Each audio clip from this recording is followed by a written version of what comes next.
Okay, let's talk about that feeling. Have you ever been there? The moment of truth. Oh, yeah. You're ready to create something really important, a design, maybe a strategy, or just, a critical piece of writing. It cleared your whole schedule for it. Exactly. You open your laptop, sit down, and then just absolute nothing. Like paralyzing nothingness. The blank white screen staring back at you. Yeah, it's blindingly white, the world goes silent, and your brain feels, I don't know, less like this amazing machine and more like a hard drive that someone just completely wiped clean. Formatted. Zero content left. Zero content, zero inspiration, just gone. It is probably the absolute worst kind of creative inertia, isn't it? And I think the core problem is often misdiagnosis. We start, fiddling with external stuff. Right, like is my computer slow or maybe I need more coffee? Yeah. Exactly. But the source material for this deep dive, it delivers this kind of painful truth that really cuts right to the chase. Yeah. The problem isn't external if you're stuck. Well, the quote is something like, it's not your computer that's stuck, it's you. Ouch. Yeah, that hits home. Yeah. And that creative trap we fall into, it's built on this really basic mistake, this fundamental misconception, this dangerous idea that a perfect, fully formed, brilliant idea has to just magically appear in your head, like a download from the universe. On lightning striking. Yeah, before you're even allowed to touch the keyboard or the canvas. Yeah. So we just sit there, hands hovering, kind of waiting for that genius moment. And that waiting, that really passive, almost ritualistic expectation, Right. that's precisely what locks us up. The source actually calls it the creative trap. Right. If you don't actually start moving, if you don't engage in some kind of, physical or mental action related to the task, the idea just isn't going to show up. It won't appear. Nope. Our sources are super clear on this. It's a big paradigm shift. Inspiration is almost always a result of action, not something you need before action. So you have to swap roles. Stop being a passive receiver. And become an active generator. Exactly. Okay, so today we're basically throwing out those old restrictive rules about waiting around. We've dug into our source material and pulled out 3 incredibly powerful, really effective, and honestly, often wonderfully messy methods. Messy is good sometimes. Totally. These are genuinely counterintuitive techniques that demand you move, like immediately from just watching to actually doing, turning that whole traditional creative process upside down. And the value here, it goes beyond just getting ideas on paper. These methods are fundamentally about managing that anxiety, that mental inertia that always seems to come with big creative projects. Right, the dread. Yeah, the dread. They're all designed to channel that frustrated, bottled-up energy into something positive, like a self-reinforcing feedback loop. It basically guarantees that every single step you take, Even the bad ones. especially the bad ones, even if it results in something you immediately crumple up and throw away, it still brings you closer to a real breakthrough. These techniques, they essentially weaponize imperfection. Weaponize imperfection. I like that. Okay, let's unpack this. Let's dive right into the first strategy. We're calling this Method 1, the art of intelligent mix and match. Okay. Now, this one is maybe the easiest concept to kind of grasp initially, but we need to spend some time on the details because, as we found out, it's actually the hardest one to do right. Yeah, it sounds deceptively simple, doesn't it? Like a kid just snapping 2 random Lego bricks together. And the basic idea supports that. You see one great idea, let's call it idea A, then you stumble across idea B, which is also cool, but maybe totally unrelated. You decide, okay, let's combine them A plus B, and boom, theoretically, you've got a new, unique concept. Looks like the perfect shortcut. Seems like it. And I think most people stop right there. They grab, I don't know, the color scheme from A and the font from B, slap them together, and call it a day. Right. But this is where the source material gives its first really crucial warning. If you just copy the surface layer, the result is basically guaranteed to fail. It just looks wrong. It looks wrong. It feels hollow, inauthentic. The creators we study, they talk about this output lacking soul. You haven't actually created something new. You've just made this visual or conceptual Frankenstein's monster that doesn't really hold together. Okay, so that leads us to the core idea, internalization. Yeah. You absolutely cannot just copy the outside look. No.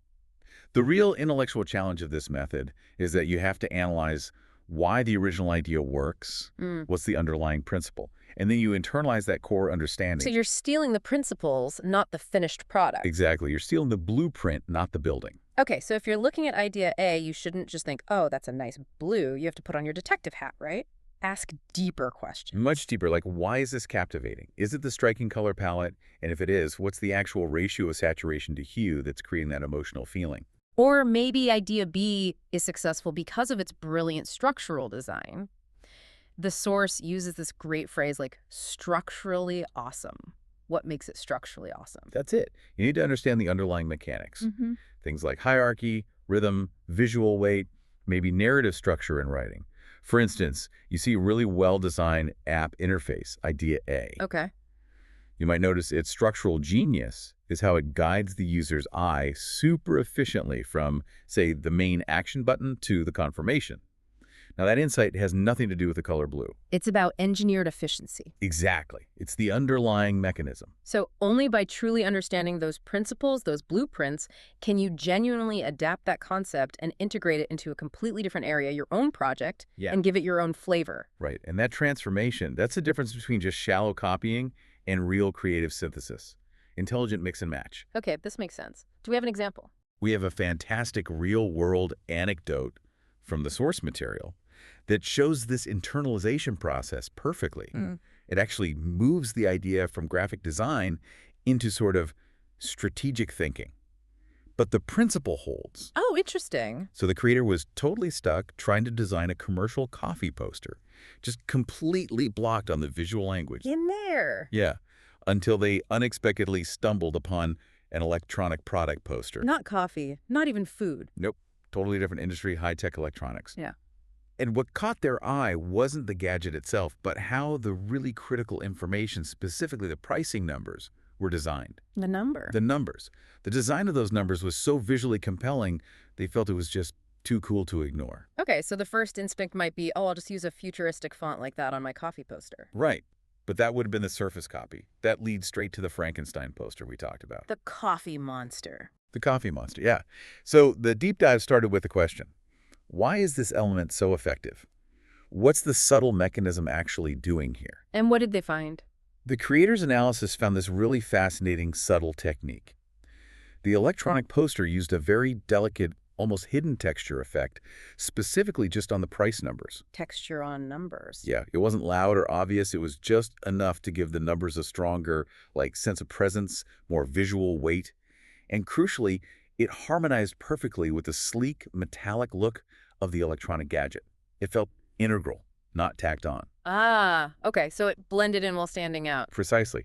So the application wasn't the ridiculous idea of slapping a metallic circuit board texture onto a steaming cup of coffee. That would be bad. Very bad. The successful adaptation came from understanding and applying the principle, using subtle, complementary texture to elevate the visual importance of a key piece of information. Got it. So when they adapted it for the coffee poster, they chose a different texture, right? Yeah. Something maybe more organic or warmer. Exactly. Yeah. Something that matched the overall vibe of coffee and comfort. But they applied it using the exact same structural logic they'd learned from the electronics poster. They stole the blueprint for creating presence and just used different materials that fit the new context. That is the absolute definition of intelligent mix and match. You're combining an internalized understanding of structure, not just fiddling with the surface appearance. That really changes how you look at other people's work. It's not about stealing. It's like advanced research. You're analyzing genius, essentially. I agree completely. But hang on, let's talk about a risk here. How do we actually avoid creating that Frankenstein's monster when we combine two things that seem totally unrelated?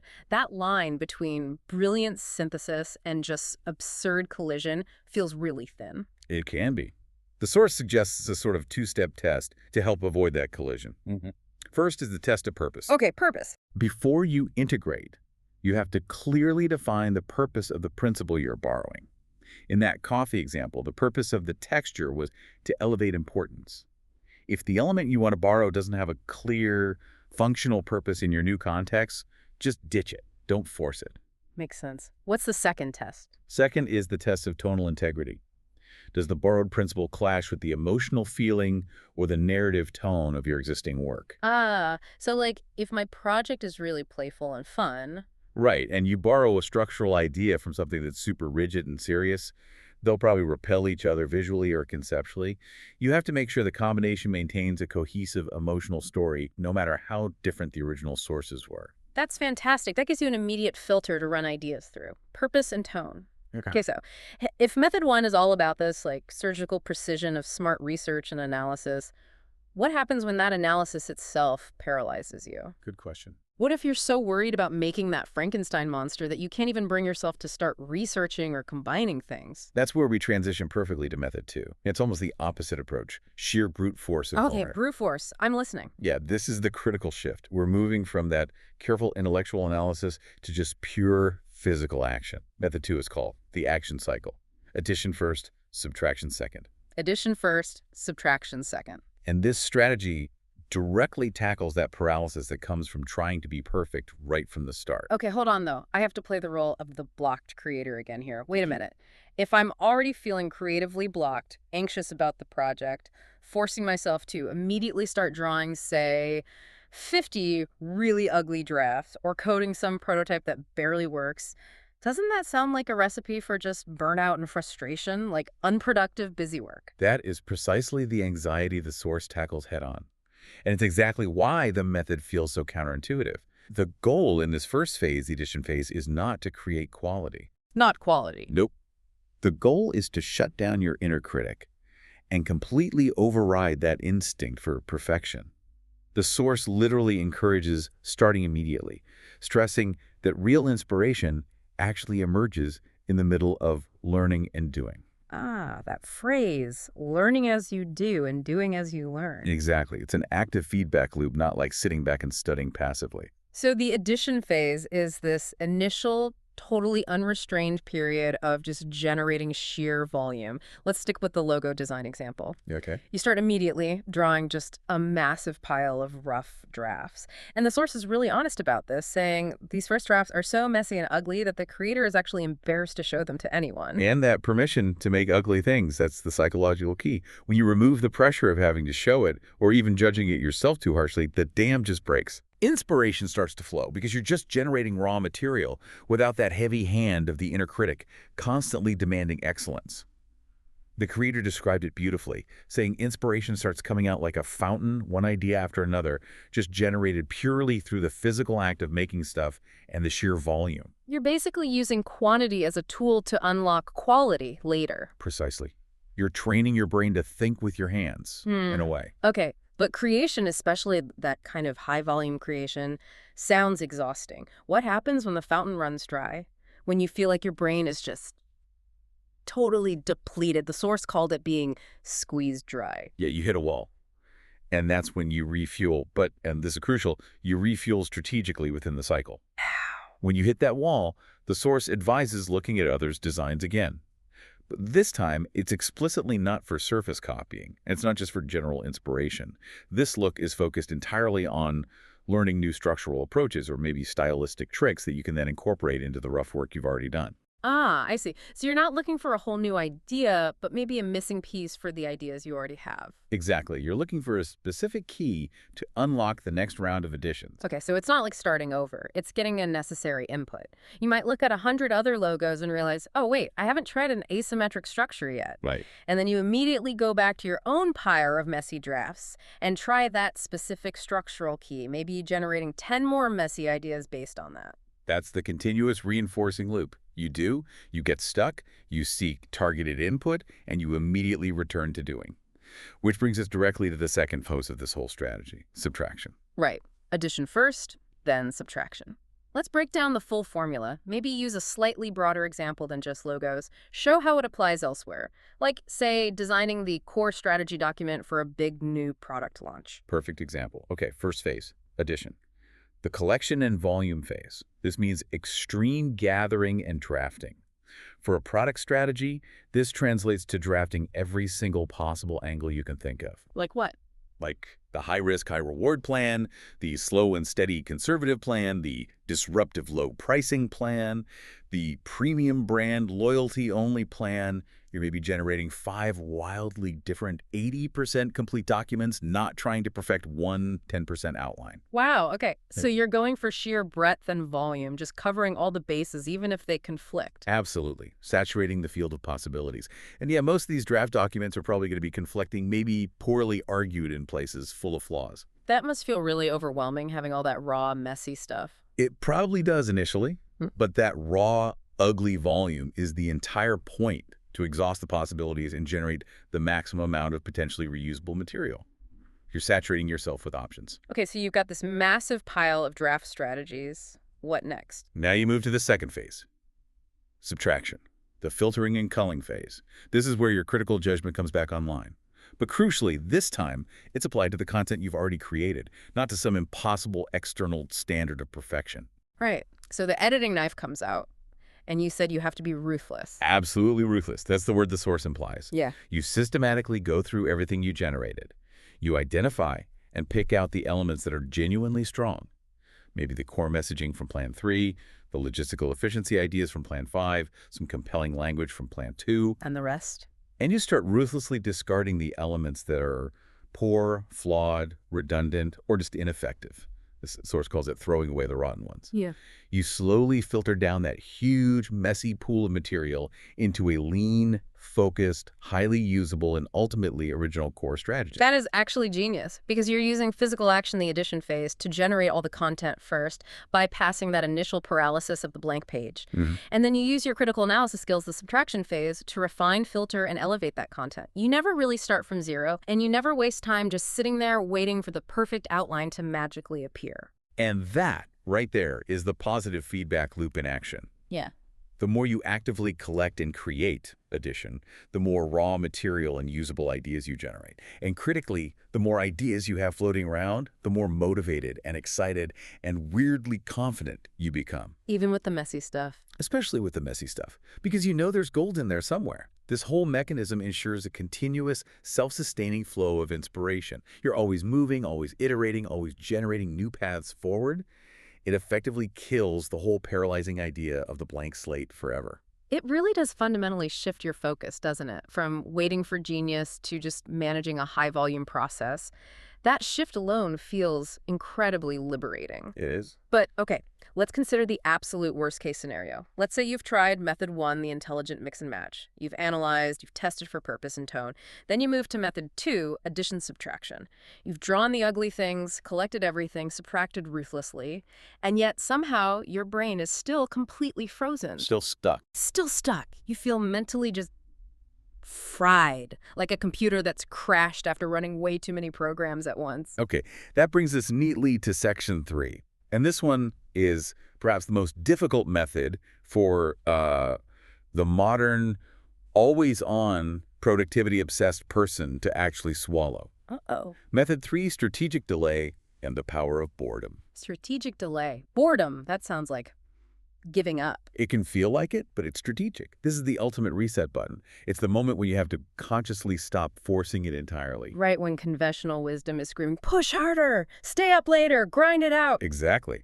But the source suggests the complete opposite, taking a short, deliberate break. They actually refer to it as appropriate procrastination. Appropriate procrastination. I like that phrase. There's real wisdom in this. The source even cites an old idiom, which translates roughly to something like, slowly doing things makes them round. Meaning like, haste makes waste. Patience gets better results. Pretty much.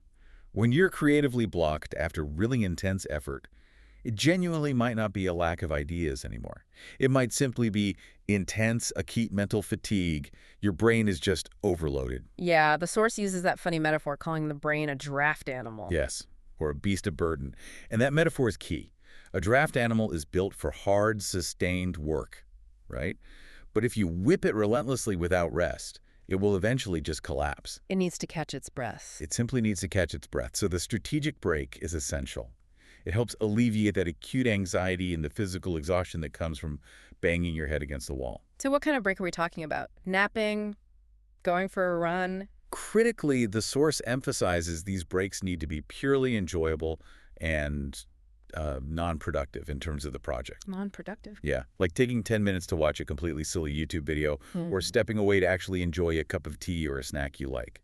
Activities where there is absolutely zero pressure to produce results, zero expectation of solving the problem right then. You're just letting the draft animal graze for a bit. Exactly. Simple, restorative mental relief. Pure downtime. Okay, that sounds nice. But you mentioned boredom. Where does boredom fit in? That sounds less nice.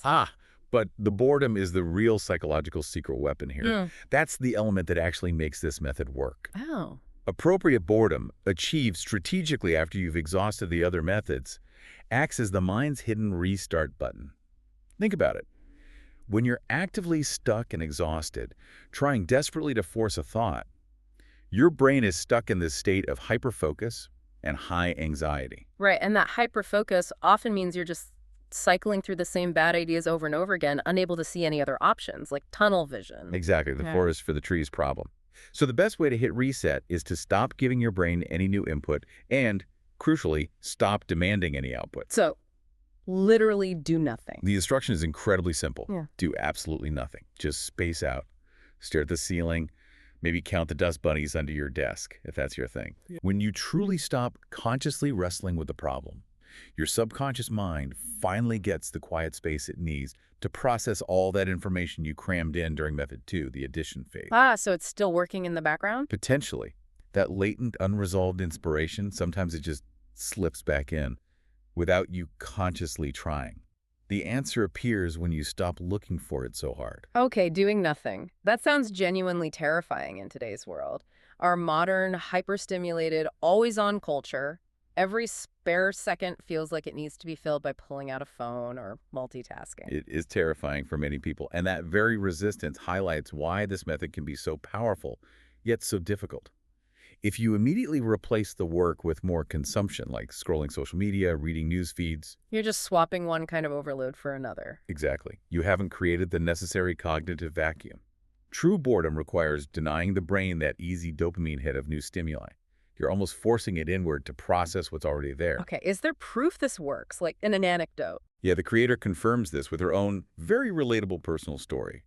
They were so stuck in a project, they felt genuinely desperate, like wanting to physically smash their keyboard in frustration. We've all been close to that point. Absolutely.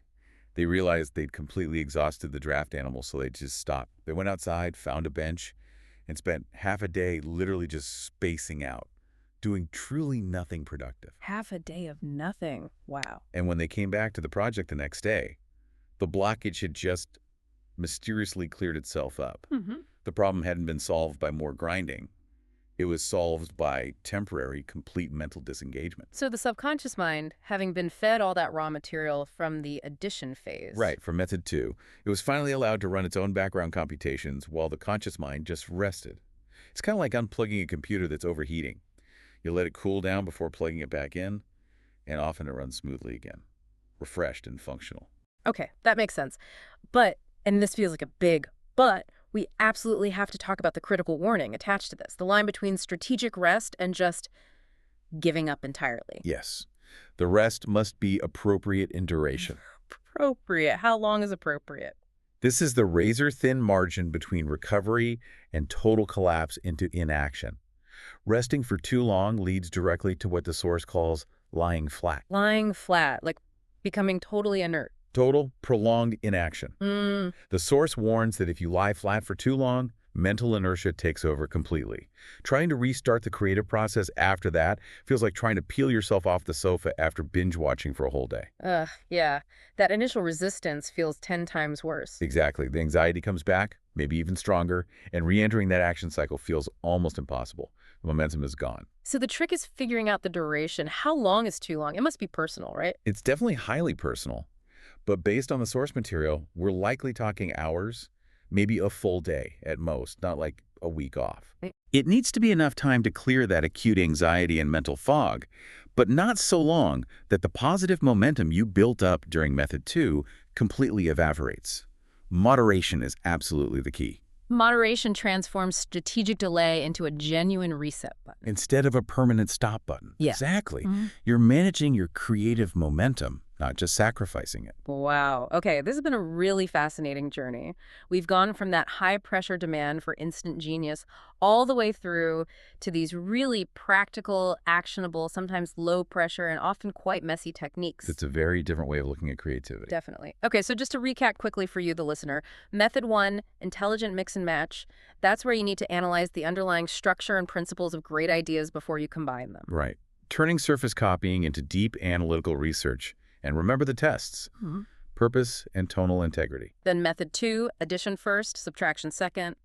This is about killing perfectionism by just generating high-volume, messy, even ugly work first. Treating quantity as the lever to unlock quality, and then using ruthless, critical analysis later to filter down to the usable gems. That creates that powerful, self-sustaining feedback loop of creation. And finally, method 3, strategic delay and the power of boredom. That's your emergency reset button when you are truly stuck and totally exhausted. Stop forcing the draft animal. Take an appropriate break.